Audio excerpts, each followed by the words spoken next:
Amy. Thanks so much for stopping by. Tonight I am going to show you how I am painting on stones. This is something fairly new, not entirely new, but something I started doing recently. I have a friend that's sick, and I started doing stones that I send to her each week just as a kind of like a morale booster, something to let her know that she's still in my prayers, thoughts, and so on. So this kind of sparked my interest. I've had an interest in doing this for quite some time, and I'm continuing on trying to do something different each week for her. I have already gone ahead and painted the stone, and it's painted with the citrus green and a combination of that and wicker white. I just basically put the two colors down and took my brush and dipped and kept painting, and this is what I came up with.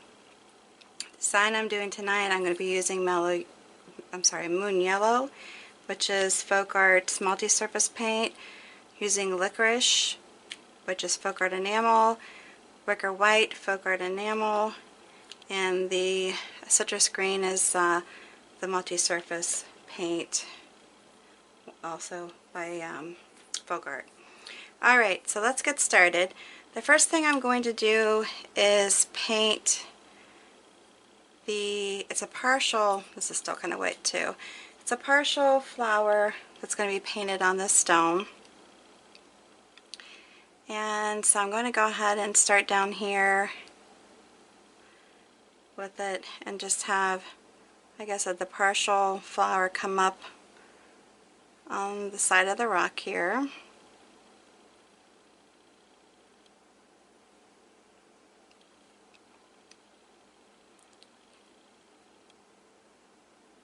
And I really enjoy painting on this stone. I've done some story stones for my grandkids. Actually, I've done that a couple times. And then I made a set of dominoes recently, which we actually haven't played yet. Got a set that I'm getting ready to work on for him. The oldest one is 4. So he's actually, really actually the oldest one and more into really being able to play games. The other ones kind of play, but sometimes the smaller ones are more of just wanting to grab stuff and be in the mix as opposed to playing. You're really playing the game. And that can be kind of frustrating at times too, especially if you're trying to concentrate and really play the game. But soon, they'll all be where they can play. Early exposure, I guess, isn't a bad thing. Alright, now basically I'm just painting this on, not real smoothly, but I'm not really intending for it to be real smooth. It's more of it's okay to have some texture in it, and I'm looking for coverage more than I am it to be smooth. I actually kind of like a little bit of the texture. And I forgot to say the brushes I'm using. This one is a round brush by Winsor & Newton, number 101 to number 3. I believe it is a round brush. Then I will be using another round brush. This one is by Princeton, the Heritage Series. It's a number 4. And then I'm not sure how much I'm going to actually use this now, because I kind of changed how I'm doing the design, but it's a spotter to 3/0 mini detailer by Princeton's nail brush actually. And then some of my dotting tools. I'm going to create I'm going to do a B, and I'm going to create it using the dots, or at least attempt to. Alright, and in this painting I'm not actually doing any kind of double loading on this. I'm just purely doing single colors. So I'm basically just filling the brush with the paint, pulling it, and turning it. It's okay if it touches the center. It doesn't necessarily have to, as far as I'm concerned. Just a simple, I guess, daisy. That's what it looks like to me. Simple daisy. And there you have it.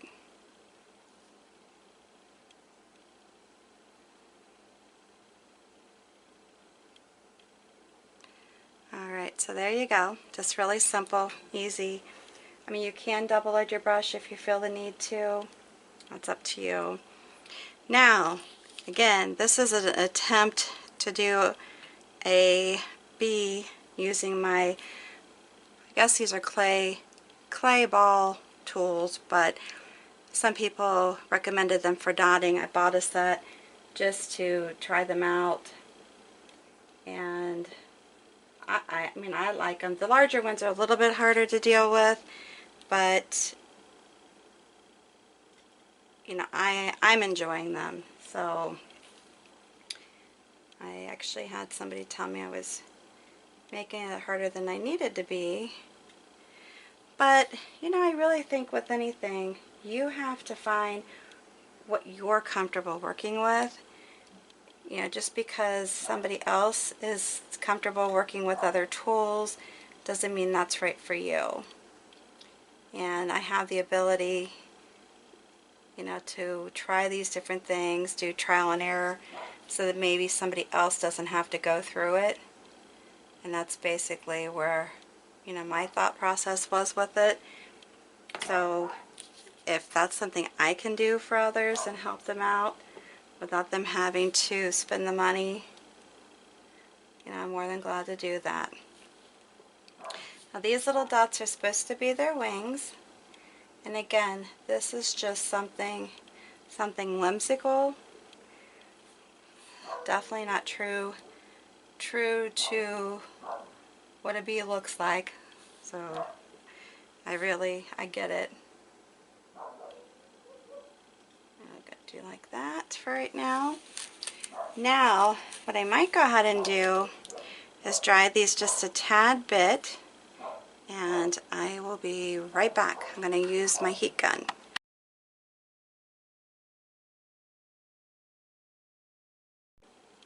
Alright, so the next thing I want to do is do some detailing with my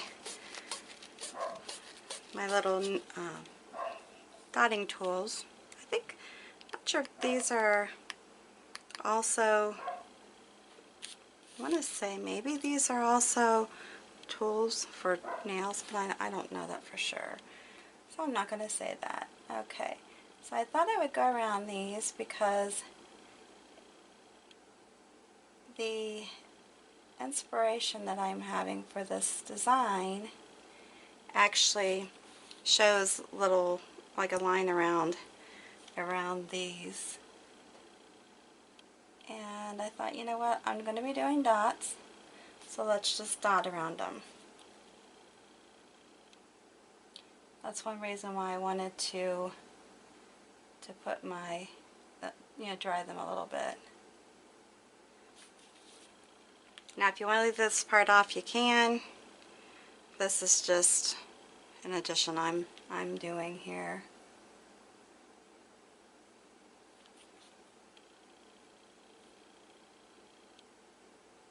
Yeah, I like the mandalas, or mandalas, however you say it.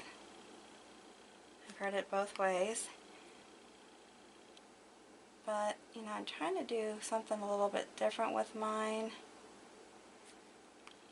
You know, not be the same. Now down here, I'm going to kind of point it out a little bit, because this is supposed to be where the stinger is. So I'm just going to fill it in a little bit here with the dotting tool. Make it a little bit more pointier. And then I'm going to come across the center. Hopefully you can see this. And do a line right across here. That's dots.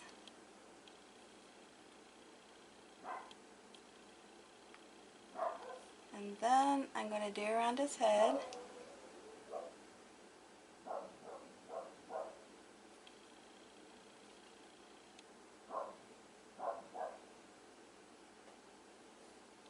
And this one's kind of...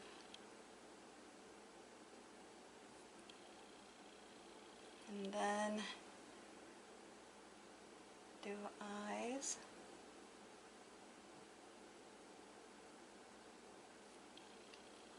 And I think I'm going to forego the mouth just for the matter of fact that I think that might be a little too much. Do his little antennas.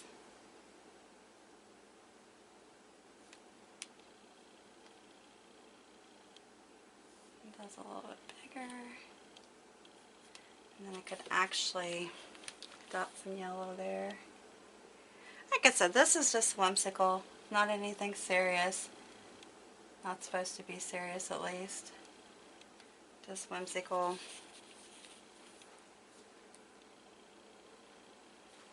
I want to get him a little more yellow here, as opposed to the black.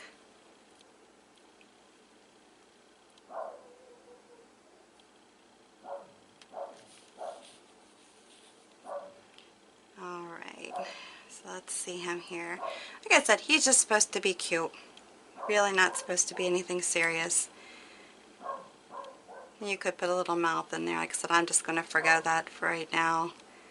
Maybe even do that with my little brush. Now also on this one, if you want, sorry, I'm trying to stay in the screen here. I don't like that showing. Okay. If you want to write something on this, so like say I do, because I would be doing it for my friend, and I was thinking of this here, just dotting around the center of this just to give it some interest.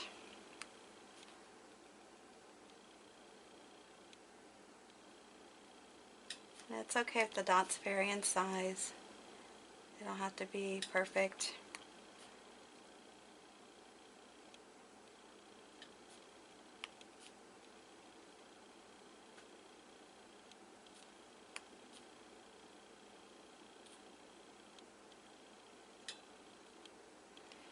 Oops, why I did that. Who knows? Who knows? Who knows? Okay.